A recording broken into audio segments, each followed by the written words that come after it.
Yeah, you dozed off for a bit, and it's getting kind of late. I'm sure you're ready to head on home. Yes, I am. I am ready. Hey, hello, how do you do? Shady Doorags here. Remember when I hinted that the next King of the Hill video was going to be about the entrepreneurship episode? I've changed my mind. But don't you intellectuals worry, because I'm going to make up for it. We are finally taking a look at the long-requested, ever-dreaded, terrible, horrible, no good, very bad episode that is Miss Wakefield.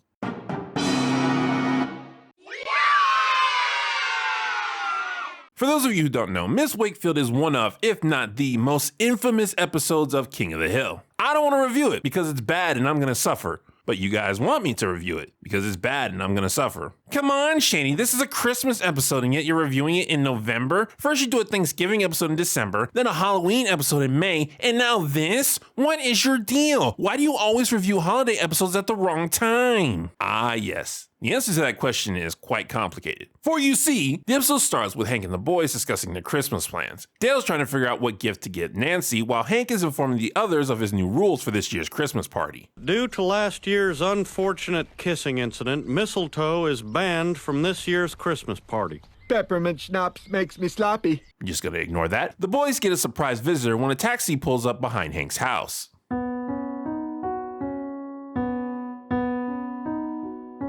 That's the wrong music playing. Hold on. That's better. This is Ruby Wakefield, perhaps the most hated side character in all of King of the Hill. But what could possibly be so grating about a sweet old lady? I hear you asking, as if I could respond to your question in the moment. Well, you psychopath, just wait until you see what this old lady can and will do. Hank and Ruby introduce themselves to each other. I'm Ruby Wakefield, and I used to live here many years ago with my twin sister. Ruby begins complimenting Hank's house as well as his gardening. This, of course, flatters Hank and leads him to inviting Ruby to come back the next day so they can talk some more. Later, the Hills go to harvest a Christmas tree. Can't help but notice a lack of cotton and shotgun in this scene. As Bobby gets to work, Peggy expresses her disapproval of Hank's actions. I still cannot believe you invited that old woman over for dinner, Hank. Why? I mean, I know what devastation this creature will wrought, but what would Peggy have against her? That's like putting out a saucer of milk for a stray cat. One lap, you'll never get rid of her. Ladies and gentlemen, the ever-loving character that is Peggy Hill. I like old people as much as anybody should, but you've got to be careful. What the writers are trying to do is use comedy as a form of foreshadowing. Doesn't really work though, since all Hank did was invite Ruby over for dinner, which isn't out of the ordinary for him, or most people for that matter. The next evening, Hank delivers on his promise and begins showing off the house to Ruby. Ruby tells the Hills some of her memories, and in exchange, they tell her some of theirs. That is a memory that you'll cherish someday, Bobby. So save up as many as you can. You'll have riches beyond all the gold in the world. That's actually a real nice sentiment, and one I agree with. Doesn't matter what point in my life I'm in, I'll always enjoy my nostalgic memories. Unless I get Alzheimer's. I cannot believe we're out of coffee. It's getting close to bedtime anyway, huh? Uh-oh, Peggy is determined to be annoying this episode. Quick, Ruby, stroke her ego to calm her down. It amazes me how much you remind me of my sister. So smart and pretty. Oh, looky here. A new can of coffee. We cut back to the boys who are still discussing what Dale should get Nancy. Bill suggests taking her to a bed and breakfast, but Dale thinks he can top that. That's it!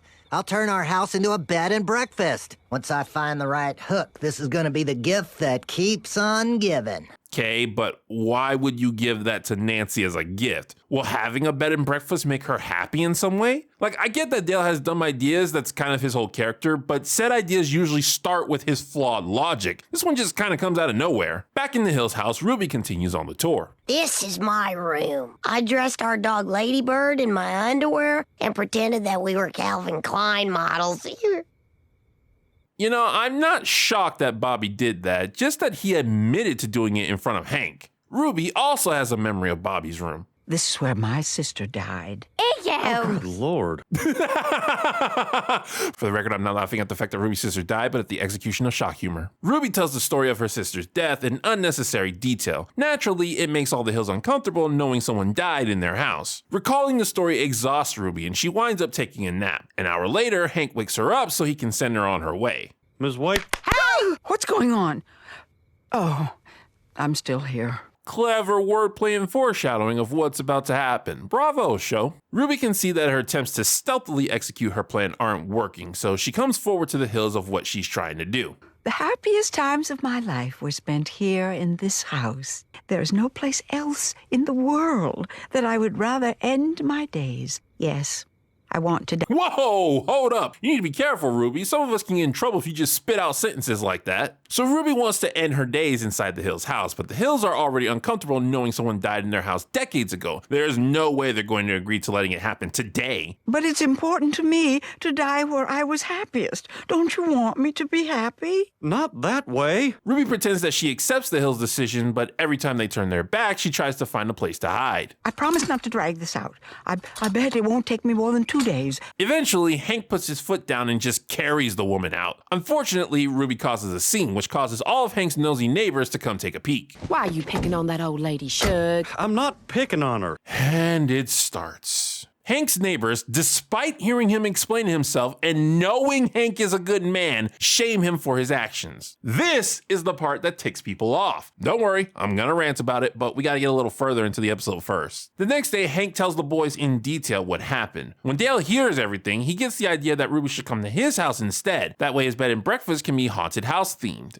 I've got it. The theme is a haunted bed and breakfast. If I can get that crone to agree to die in my house and haunt the place, we'd be booked year-round. And this is basically the rest of the B plot. It's stupid and has no resolution, though I have been told that some King of the Hill episodes are missing B plot resolutions because they were once credit scenes that no longer come with the episodes. Later, we see the Hills getting ready for their Christmas party.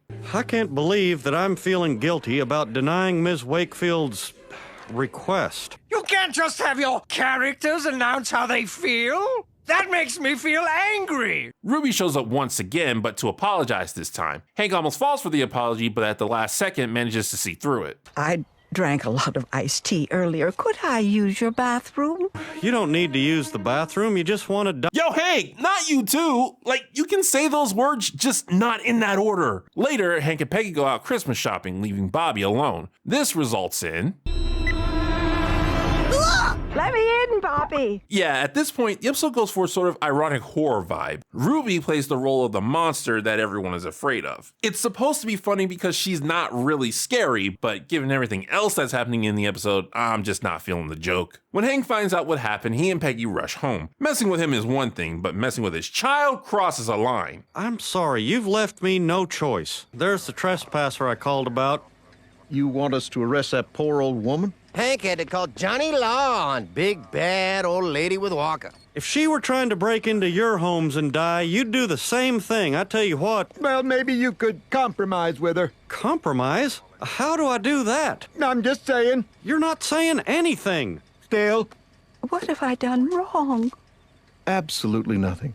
All right, rant time. Ruby insisting she pass on in Hank's house can easily just be seen as absurd and laughed at. But it's Hank's neighbors that make the episode flat out unenjoyable. All of them chastise Hank for what he's been doing, yet none of them, not a single one, can offer a solution of their own to the problem. And it's grating because, with the exception of Dale and possibly Bill, none of them would let Ruby have her way if they were in Hank's position. But even for argument's sake, let's say I'm wrong, far-fetched I know, and that all of Hank's neighbors would be fine with it if it were their house. None of that matters anyway, because when you get down to it, Hank has every right to deny Ruby her request for whatever reason he wants. It's his house, and people should respect that. The man is doing nothing wrong. Meanwhile, Ruby isn't taking no for an answer, insists Hank let her have her way with his property, and has gone so far as to harass him and his family. Every way you slice it, Ruby is the one in the wrong here, but because she's an old woman, everyone is treating the situation as though she's the victim. Anyway, the episode continues and it's reported in the newspaper that Ruby died at a bus stop. However, the next evening when the Hills come home, they find that her death was greatly exaggerated. And the topical joke for today's video is Twitter. Once again, we get an atmosphere of horror as the Hills look for Ruby inside their own house. Miss Wakefield, if you're under here, please don't grab me by the throat and drag me into the gates of hell. Okay, as much as I hate this episode, there are still some funny jokes. Hank eventually finds Ruby, who desperately pleads with him. Give me peace. Why can't you just let me be? Because you are in his house. It doesn't matter if his house makes you happy. You being in it until the end of your days is not your decision to make. While Hank deals with Ruby, the rest of the Hills attend to their party guests. I was going to boycott your party, but I found out that Bill is my secret Santa, and he always gives cool gifts. John Redcorn not sticking to his principles because doing so would cause him to lose out on something. What a shocker. The party gets interrupted by Hank trying to drag Ruby through the living room. She falsified her obituary and broke in here. Let her be, Hank. Yeah, man, I like that damn Christmas, man. Did none of y'all hear what he just said? The woman falsified her death to sneak into his house against his wishes. Good gravy, do I detest these people. Hank and Peggy, both feeling the peer pressure, give in and allow Ruby her wishes. Ruby, finally getting what she wants, starts to attempt the deed, but notices how uncomfortable she's making everyone. She decides that maybe she could come back another time. Hank, however, has a counteroffer. But you know, Ms. Wakefield, you don't have to come back to die. You could come back just to visit. Maybe join us for a cookout or sit under the tree you planted. That would be nice. Did she not realize this was an option? The episode tries to end on a heartwarming moment with everyone getting their Secret Santa gifts, but don't fall for it. They do not deserve the Christmas spirit they're trying to shove into this. And that was Miss Wakefield. I think it deserves all the hate it gets. Not sure if I call it my least favorite King of the Hill episode, but I definitely always get angry while watching it. Not everything about it is bad. I can see what they were trying to do with the ironic humor, and some of the jokes are indeed funny, but man, is all that overshadowed by all the frustration that comes with it. Not to mention, this episode completely ignores the fact that Ruby wants to give herself a premature game over. Yeah, she's not deathly ill or anything. That means Ruby herself was planning on cutting everything short. It's not like King of the Hill can't make fun of something like that. Like I always say, nothing is safe from comedy. But it's just weird that absolutely no one acknowledges it. I genuinely think it's a concept the writers weren't aware that they added. Now, let's talk about Ruby's entitlement for a bit. I didn't think I was going to use this today, but I guess Destiny had different plans. A lot of people chastised this episode because of Ruby's entitlement and Hank's friends encouraging her behavior. The thing is, I see real life Ruby situations all the time, aka real people believing they are entitled to something someone else has and outsiders looking in supporting said people. Don't get me wrong, I think the world would be a better place if everyone helped each other out more, but I don't think that's a mentality that should be forced. No one owes you anything, and if you think you can force them to give it to you, then that's just you being a spoiled brat. Or a tyrant. Same thing, but one has more power. But here's the thing. Just say the thing. Because society gives people so much, many don't recognize what they take for granted and naturally believe they are owed things. It can be very easy to become entitled and not even realize you're doing it. If you're concerned you might fall into this mindset, there's a very simple way to make sure you don't. You know what that is? Be thankful. Remember this scene? But it's important to me to die where I was happiest. Don't you want me to be happy? Not that way. Now pair that up with this scene. But you know, Ms. Wakefield, you don't have to come back to die. You could come back just to visit. Maybe join us for a cookout or sit under the tree you planted. That would be nice. Ruby was so insistent on the things she wanted, she was missing out on the other opportunities she had. It wasn't until she stopped pouting about not getting her way that she was willing to accept other solutions that could make her happy just as much, if not more so, than her original plan. Seeking out something is fine, but always be appreciative of what you already have, including opportunities. When you stop demanding that life be exactly as you want it, you start to understand the good that life has already given you. This has been Shady Doorags. So long. Farewell. Auf Wiedersehen. Goodbye.